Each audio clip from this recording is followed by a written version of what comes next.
Do ronco dela, vamos ligar a motoca aqui, ó. Embaixo ela não faz tanto barulho, né, escapamento original. Só que em alta ela tem um ronco, é uma mistura de rouco com mais pro fino, assim. Não é um ronco muito grosso, mas cara, ele é bem empolgante, é bem gostoso.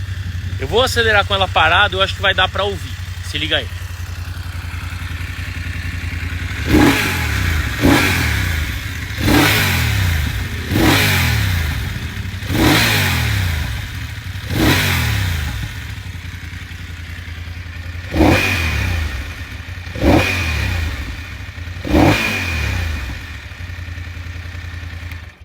E aí, curtiu? Eu gostei. Conta aí o que vocês acharam.